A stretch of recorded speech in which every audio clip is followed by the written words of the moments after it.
It is finished. According to John's Gospel, these were the last words that Jesus spoke on the cross. It is finished. Now, there's more than one way to hear these words. You can hear them as a cry of despair. It's done, as if someone's tearing their hair out with nothing left to hope for, nothing left to achieve. Or you can hear them as a cry of triumph. I've done it. It's done. It's complete.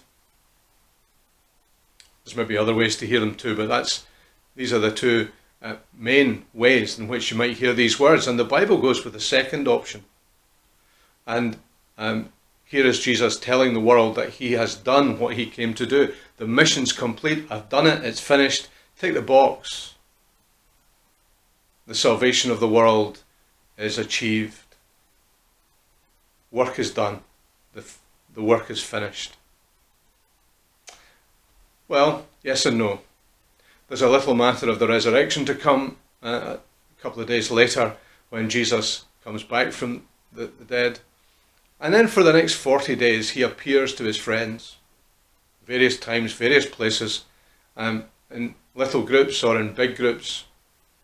And he appears to his friends to show them that he's alive so that they can tell the world that Jesus, who died on the cross and did all this saving work for them, is alive, and God has set his seal on the work of the cross. And so Jesus made all these appearances to his friends. But then one day all of that came to an end. He's with his friends and he leaves them. He disappears. He is hidden by a cloud, the story tells us. And we use the only language really that we can have to describe something that's maybe as indescribable as that. We talk about him ascending into heaven, going up, as if heaven is somewhere up there. Job done. It is finished. Jesus sat down. As you do when you've finished a hard day's work, you sit down and put your feet up, as if there's nothing left to do. There's no more to give. There's nothing else to achieve. The work is done. The salvation is completed. He is able to save completely those who come to God through him. And all is left is for us to open our hands and our hearts to receive the salvation that he has achieved for us. And he prays for us. Sitting at his Father's right hand, he prays for us. He prays that God will give us grace and help, that God will be with us and will bless us, so that when our life is a bit of a struggle, or our faith is stretched, or we find that the times of our lives dark, a bit like they have been so many days during this COVID time, Jesus prays for us that God will give us grace. And he knows how we feel because he's been there. He's done that. He has lived through these emotions himself, and so is able to sympathize with us and help us. And he prays for us. This is a story about crowns.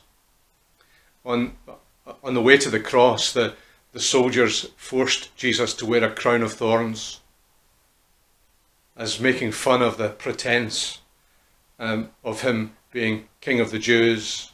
And so they knelt down in front of him and they mocked him as he wore this crown of thorns. Now Jesus is crowned with glory and honour, a great king with a name that's above every name, with a name that one day every knee shall bow before. This great king crowned with glory, honour and splendour. And the gospel makes a promise to us that we will one day share his glory, that we will be with him, that we shall be like him because we'll see him as he is. It's finished. Well, yes and no. Jesus has achieved what he set out to achieve. He sat down.